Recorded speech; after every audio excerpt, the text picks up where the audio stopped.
Well, welcome to my New York City hotel room. I am Dan Kingerski on the No Pucks Given platform.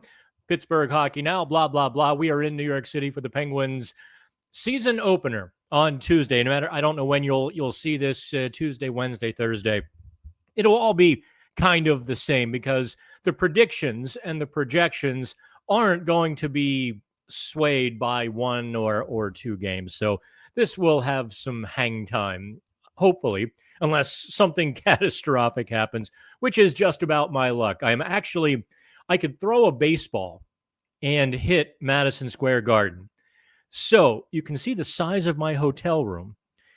Yeah, there are a couple of ways to go when you stay in this area, right? It's either way expensive or affordable, and you really get nothing else. There's actually no elevator in this building. So, yeah, and they put me on the fourth floor. Yay, yay me. Here's what we're going to do on the No Pucks Given podcast.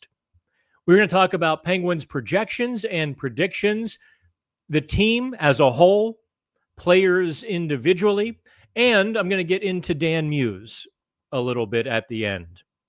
This is about the fourth time I've done this because I can't get the sound right in this small hotel room. So I just went out in New York City, had myself a steak dinner. The first steak place I went to, it's my favorite little spot, $35 if you get there before 6 p.m. I get there, I kid you not, there is this team of females starting to interact with me. The lights go out. They blew a fuse, had to cancel my order. They gave me a free dessert and a free beer, but this is Dan's life. I'll tell you more about it in the Dan's Daily on Tuesday. So let's talk about the Penguins' projections. I want to start with the team. I probably should go with the players, but I'm going to go with the team at large. It was me a couple of weeks ago who said, who raised the question, are the Penguins too good? Too good to get a top draft pick, let's say top 5, but maybe not quite good enough to make the playoffs. Kind of stuck in that too good ratio. I'm going to tell you straight up here at the top of the video. By the way, like and subscribe. The Penguins are not too good. Putting pen to paper, taking a look at all of the potential lines, the defense, the goaltending, I can say with some degree of confidence that this is not a team that's really going to challenge for a playoff spot. Like I said, a couple of weeks ago, I got caught up maybe in the excitement of training camp, the enthusiasm in the locker room. And I'm like, hey, these guys are actually better than we thought. Now, they are better than almost every analyst gives them credit for. They're not a last place team in the Metro Division. I just don't see that. Comparing apples to apples, 4 lines, 3 pairs, and 2 goalies, the Penguins aren't the worst in the Metro. But they've got fatal flaws, do the Penguins. So let's talk about the opening night lineup and the problems therein. Because Brian Rust, Rutger McGroarty aren't going to be in the lineup. So you're looking at a second line. Obviously, you've got Raquel, Crosby, Koivunen. A second line with Anthony Mantha, Evgeny Malkin, and Justin Brazeau. Now, that's a well below average second line. Before you jump on the Malkin hate train, he's the least problem on the team. Go back to what we've written on Pittsburgh hockey now, probably half a dozen times. If you took Evgeny Malkin's created scoring chances, expected points, all of the advanced analytics, and then you looked at his wingers, Malkin should have had 60 to 62 points in his 68 games. You wouldn't be complaining about that. Nobody would. However, because all of his wingers were well below water in terms of converting scoring chances. Philip Tomasino was 13% below water. And you just go through the cavalcade of players, that turnstile on the left there. Even, it got to the point of turnstile on the right later on in the season. So Malkin, he still can create scoring chances and he can still drive offense. Actually, from what I saw in training camp, when he wants to, he can still play some defense. The thing with putting Anthony Mantha and Justin Brazeau there, I mean, there's 13 feet of human beings, big bodies. Mantha, for all of the skill he possesses, only has a few 20-goal seasons on his resume. He is not a guy who consistently puts the puck in the net. In fact, I tend to think he's going to bring out the worst in Evgeny Malkin because he loves that East-West game. You know Malkin loves the East-West game. And what I see are those two really kind of, going back and forth, dipsy-do and skating around the perimeter, going east and west. And that's just a recipe for disaster. They're going to play into each other's worst habits. You add Brazeau on the right side, and I mean, he didn't show a lot in training camp or the preseason. He didn't. He's a 10-goal guy. So that line for a week or 2 weeks is going to be a problem for the Penguins. I'm going to get back to the healthy lineup in a moment. The third line, Ben Kindle in the middle. I think everyone's excited to see how that experiment goes. And we'll talk about Kindle in the second half of this when we get to individual player projections.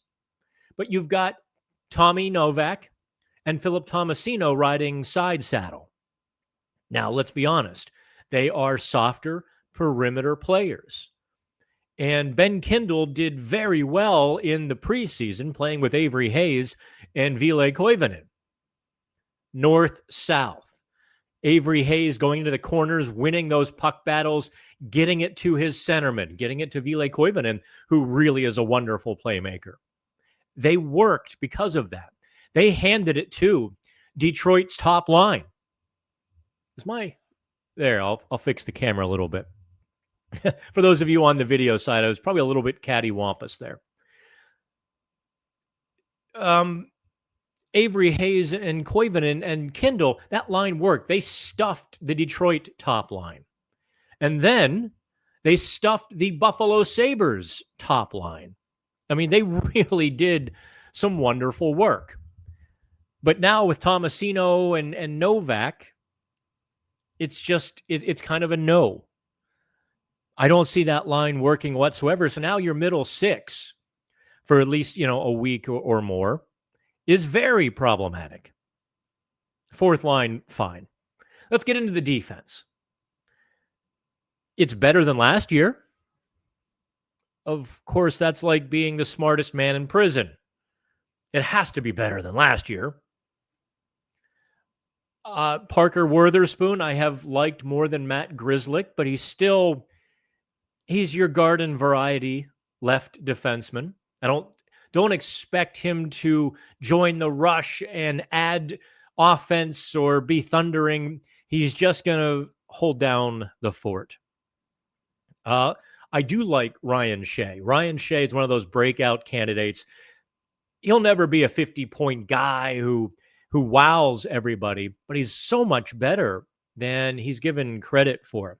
He can skate. He can move the puck. He's got a little chip on his shoulder in both ends of the ice. Playing with Chris Letang, I think, is going to unlock quite a bit for him. That's a step in the right direction for the Penguins defense. Now, the third pairing, you're going to have Harrison Brunick with some sort of rotating cast of Caleb Jones, Connor Clifton, who's a righty, so you'd have two righties. Same with Matt Dumba and Harrison Brunick, a pair of righties. Third pairing is going to be a roller coaster ride. If Brunick is playing well, Caleb Jones has shown to be a little bit unreliable.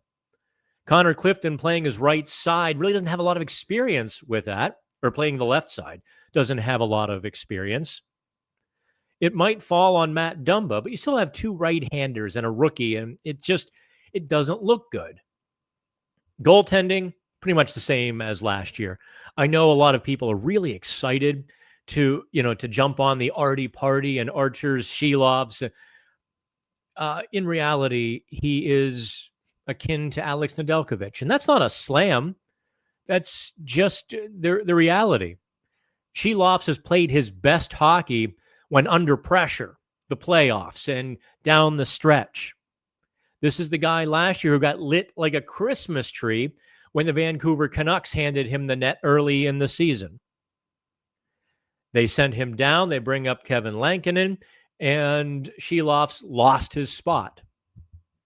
So you take that in totality. Sidney Crosby doing what Sidney Crosby does. Evgeny Malkin looking for help. A third line that is a rookie and two perimeter players. You start to go, oh boy. Now, let's take a step forward and talk about when the Penguins lineup gets fully healthy. And that means Brian Rust and Rutger McGroarty coming back into the lineup. I guess you would assume Rust goes on to Malkin's wing. They seem to like Koivunen there, and I fully, I can get behind that. That's an easy call. Koivunen playing with either Malkin or Crosby. He's just such a slick playmaker. I mean, the little stuff that Koivunen does, half the time you don't even notice. Just a little step back and a pop, and the pass opens up everything. It's like shucking oysters. You don't even realize it, and all of a sudden there's dinner. Koivunen is just, he's a little magician is what he is. But let's just say we start looking at Anthony Mantha, Malkin, and Rust. Now that second line becomes at least passable, probably average. A lot depends on Mantha's finishing ability. Can Rust drive them from an east-west game to the north and south? Can McGroarty rescue Ben Kindle? Because once everyone gets healthy, Brazeau and Tomasino are their spots on in the lineup, and quite frankly, Tomasino's spot on the roster suddenly become in trouble. Now the third line, let's just say it was Tommy Novak, Ben Kindle, and Rutger McGroarty. That becomes an interesting line because McGroarty has such a big 200-foot game. He's really good in the defensive zone. That is the one big misconception about Rutger McGroarty is that he's some sniping offensive winger. I keep saying the reality. He is a great, I shouldn't say great. Let me choose my words a little better. He is a solid 200-foot player, very good in the defensive zone, kills penalties. He can play a little bit of a heavy game as well. So what we start looking at is, a third line that becomes passable, but I don't think it's a good third line. And it's not going to produce enough offense, no matter how well Ben Kindle plays. I don't like the Penguins to be in the playoff chase. I'd love to tell you that, either A, they're going to get the first overall pick, or B, they're in the playoffs. But here you go. Here's my prediction. The goaltending will be inconsistent. The defense is going to struggle. Harrison Brunick is going to be a wild ride. The kid's going to do some great things, but he's also going to make you go, ooh, a few times. And you're going to be looking for offense from the forwards. So I'm going to put the Penguins in that 9 or 10 slot, just where they finished last year. Now, trades and all of that sort of thing can obviously alter the course of what I'm saying now. If they trade Raquel, what a different team this would be. And not for the better, obviously. So they've essentially run it back. They've added some second chance players, some guys who want to be, want a bigger role, want to show they're over their injuries, so on and so on. But they're not a better team. They're not a worse team. They're just almost the same team with a couple of rookies, a few rookies, 4 rookies, maybe 5 rookies when Sheloffs plays. Heck, maybe 6 if Hallander plays, 7 if Owen Pickering comes up, 8 with Tristan Brose. That would be an interesting game to watch, wouldn't it? So I am putting the Penguins in that 8, 9, 10 slot at the end of the season and let the lottery balls and the hockey gods sort of do their thing. And the Penguins get get a little bit of luck with the ping pong balls, or they wind up with a back 10, kind of around 10th overall pick. That is the team projection. Now, for those of you on the Odyssey Podcast Network, we are going to take a break.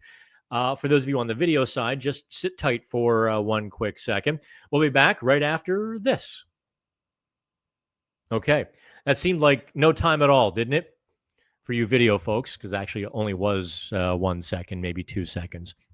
So let's talk about individual players and those projections now, because you know what you're getting from Sidney Crosby. Let's just get that, the easy ones out of the way. Crosby, if he does 30 goals and 50 assists, would you be surprised?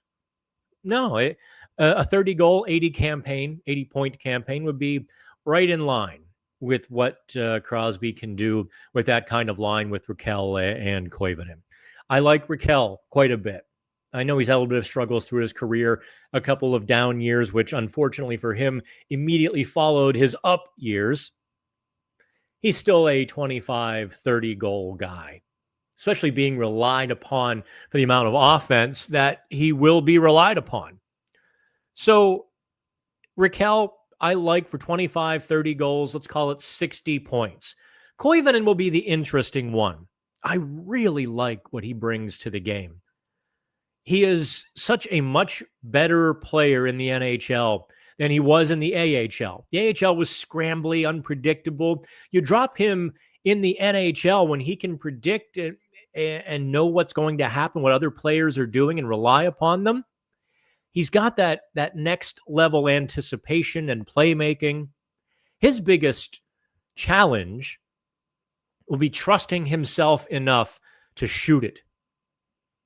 There were a couple of times in preseason he made a brilliant play, but he could have taken a great shot as well. For him to get to 20 goals, which I think is eminently possible with his talent and ability, for him to get to 20, he has to let it rip. My prediction for him with some power play time, playing with Crosby, is he does get 20 goals. Let's call it 50 points. And if he does that, he'll at least get a couple of votes for the Calder Trophy. Let's say 4th, 5th place, me included. I would say, if he hits those milestones, I would be hard pressed to vote against him. At least give him one of the back end votes. Now, the second line, Anthony Mantha can stick handle in a shoebox.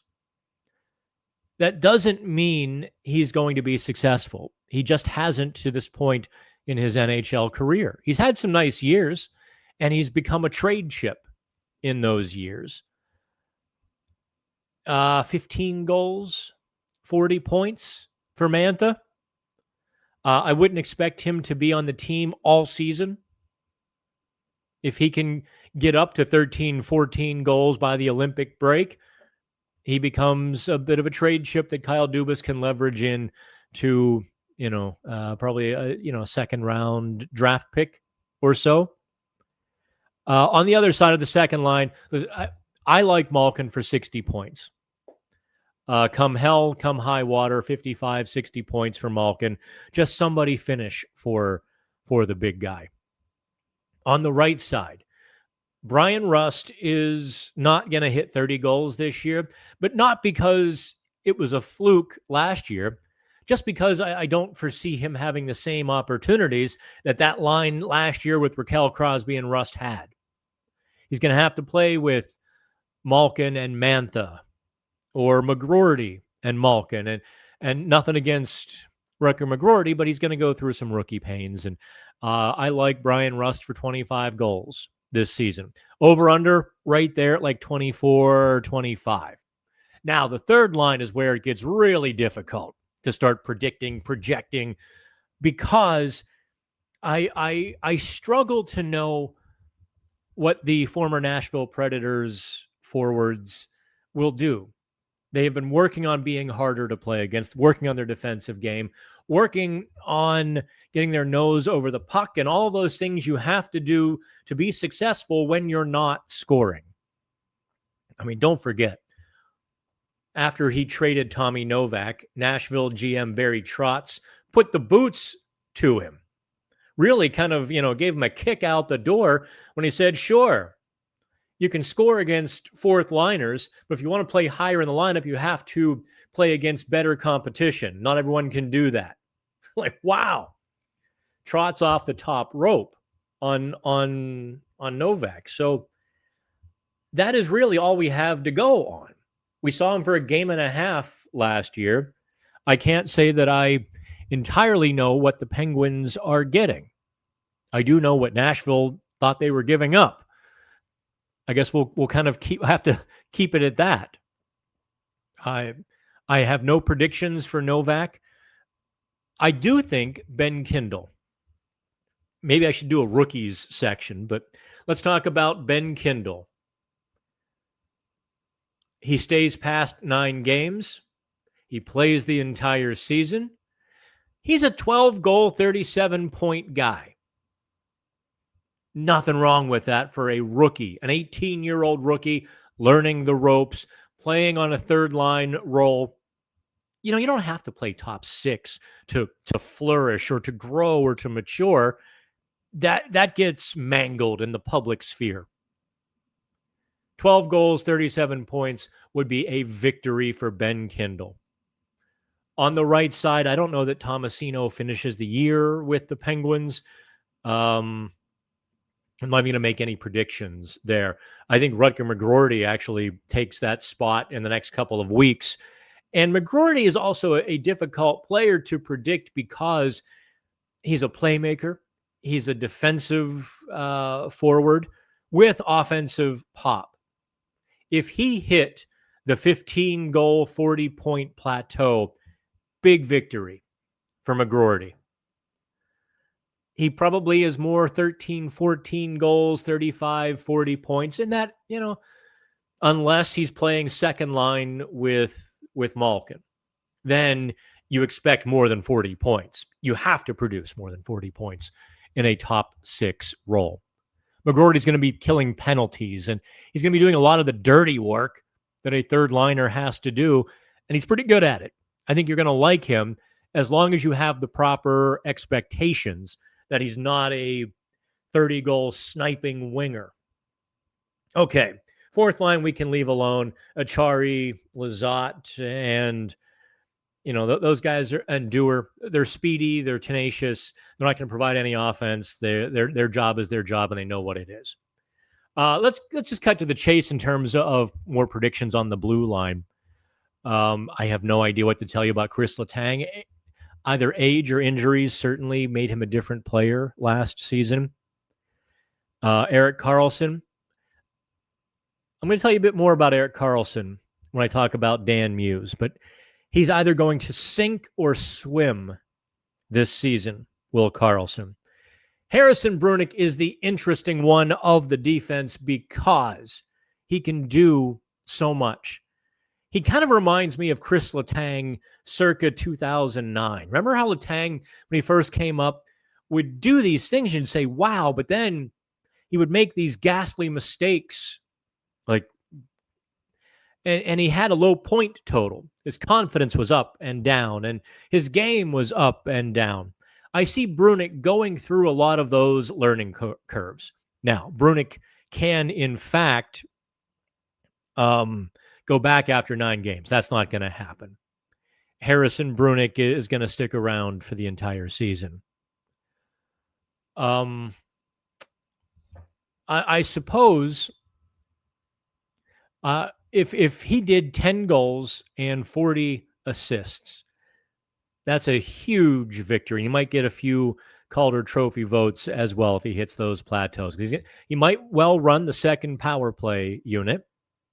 He can do things offensively that you saw against the Buffalo Sabres. He takes the puck at the blue line, just a little wiggle and a half step, and he blows past 2 Buffalo Sabres on the way to the net. And he gets there so quickly, no one else realizes what's happening.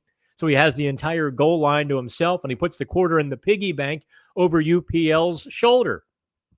That's what he can bring to the table. Let's talk about coaching, because that is directly related, I think, to Harrison Brunick more than anybody. But coaching is going to be very vital to this team. And from what I've seen so far, Kyle Dubas did a good job in the hiring process. Sure, Dan Muse was a surprise. No one saw it coming. Hey, it happens, right? The Penguins coaches have brought an air of enthusiasm, energy, but also a certain intensity to it. The system you're going to see Muse play, I think, is a little more conservative. They're not going to send the house on the forecheck trying to create pressure.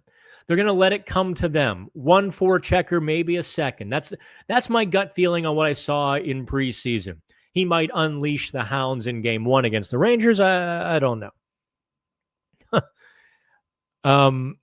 He also wants to activate the defenseman far more than other coaches. Those are his words. He wants to activate the defenseman more than most. So you're going to see Erik Karlsson with the puck on his stick, being encouraged to go be Erik Karlsson.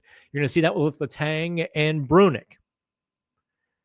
Here is one of the functions, though, of the coaches, and this is why I kind of brought it up. The coaches are going to have to keep Harrison Brunick's chin up. Same with Ben Kindle. Maybe the same with Ville Koivunen and Rutger McGroarty. You're going to have to keep them grounded, chin up, but also, focused and engaged. Their confidence is going to go up and down. There's no way around that being a rookie. If they get down, the game, the coaches have to make sure that their game doesn't go to hell.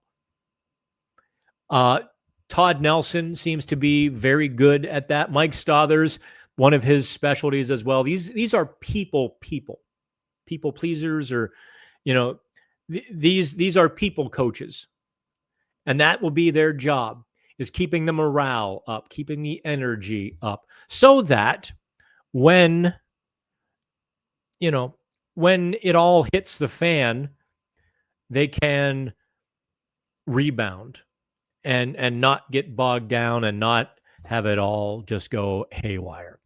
Alrighty, that's everything. That's the entire Penguin season predictions. They finish, 8, 9, 10. They have a top 10 pick.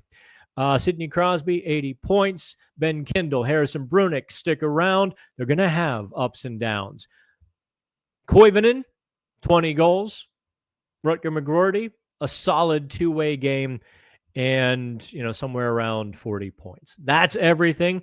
All right, that is No Pucks Given from my tiny New York hotel room. I'm Dan Kingerski. Have fun.